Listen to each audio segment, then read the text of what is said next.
We'll start off with our first game. We are here locally, the Black Galaxies. That's the Black Stars B, or formerly known as the Black Stars B, the local Black Stars team. They've played against Benin in the second leg of their first round CHAN qualifier. And remember, Ghana won the first leg 3-0 here in Cape Coast, and they had to go to Benin and finish up the job. And they did. It ended by 1-0. So Ghana win by 4-goal aggregate score, and they progress to the next round. And guess who Ghana faces in the next round, which is also the final round of qualifiers? Ghana's biggest rivals, Nigeria. So it will be Ghana-Nigeria in the final CHAN qualifier to see if the Black Galaxies can book a place at the CHAN competition to be held in Algeria. Remember, Ghana hasn't qualified for the last 3 editions. They are hoping to make a return for the first time since, I think, 2015. Guys, it was job done. We said it would be difficult last week. Going away from home on the African terrain can be very difficult, but the Black Galaxies did the job. Well, I think the first leg scoreline made it a bit more comfortable for them. It gave them a bit more confidence to go out there, knowing that Benin will have to come out them if they will have any chance to qualify. And that puts you in a better position to approach the game tactically, and also it calms the nerves on your players, especially going away. So for them, I think, I wouldn't say it was a walk in the park, but half of the job had already been done here. And then going to Benin, it made it easier for them, especially not to draw, but to win also. Gives them confidence going into the next round, especially when you're facing your arch nemesis, which is Nigeria, which will be a very, very interesting encounter. But then also, they will need to clean up some of the defensive acts, as we've seen in the video, if you're going to play against Nigeria, because they will definitely be a better side, and you want to qualify into the tournament proper. So that's one thing I think I'll be looking out for the team to improve on.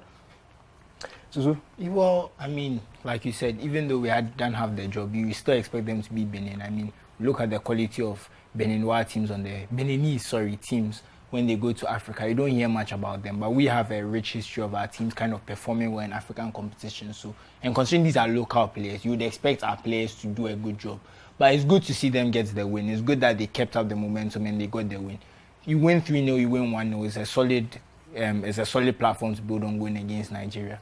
The Nigerian league seems to be better than our league currently, so you'd expect better players to be there. So it will be a tough act to follow. But I have hope for the Black Galaxy. Sorry.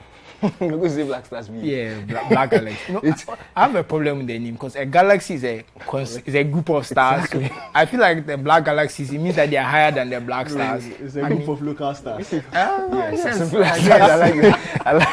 I like the interpretation there. But yes, Nigeria is going to be very difficult for the Black Galaxies. It's never too easy. It's never easy when you're facing your bitter rivals. And this draws into question the qualifying format again. The fact that Ghana will have to go through Nigeria. We saw it at the junior levels with the on the women's side. We saw it in the Black Queens. We are seeing it again here. I think that format, people need to make more noise about it for it to be relooked at, because as you can see, even with the evidence of the women's AFCON, you don't get the best of the teams there. Yeah. And then it doesn't give the tournament the best outlook. So I think that whole restructuring has to be looked at again, so that you have the best teams on the continent going there, not just one and a bunch of minnows. Then it doesn't give a proper representation to the international feed. I think we would have to look at it, because I don't think it's the best. I really have to disagree a slight bit. I understand what you say on a competitive level, but you also have to consider the cost implications if it was to be randomized by continent. We know there's not a lot of money in our game, so even at the junior and women's levels, even less money. So I think it will be very difficult for certain countries if they have to, let's say we are facing the Seychelles under-17s. For the Seychelles to sort out the money, fly an under-17 team here, hotels, that kind of stuff, before we also have to fly back. It's kind of difficult. It's a strain on budgets of certain countries. So we have to also consider that fact that despite the fact that it's not ideal for football purposes, we also have to consider the logistics and the more financial aspects of it. Not every country will be willing to send a team all the way. Even at senior level, we see sometimes teams drop out because of traveling expenses and that kind of stuff. So at junior and for women's football, it could be even more difficult. While I sympathize with CAF and it's not ideal, we are not in a situation where we have that much investment in our game. So sometimes keeping some of these costs down is in our interest to at least have people get the chance to play. Because I feel like maybe if you look at certain countries and you're putting that kind of pressure on them to fly all the way across the continent for qualifiers, it's a disincentive. They'll think to themselves, look, is it really worth the money to fly these boys here to go and lose 6-0 then fly them back, and then we have to host these people and we lose 4-0. I don't know. I'm just trying to see. You make a good point. You know, it's just we have to think about this. It's unfortunate, but it's always. And Africa is a huge continent, so there's also that. I mean, if it was a smaller continent, I mean, look at South America. It's a big continent too, but it's 10 countries, so you can't avoid the flying around in that situation. But for us, 54 countries, so you could be drawn with anyone. So imagine having to fly from Gambia to Seychelles and that kind of stuff. It does. And flying Africa is also a nightmare before we even get it. That's outside our remit. But you know, there's a lot to be talked about. But I have sympathy for CAF on that front. But then isn't that a failure on the Confederation's part?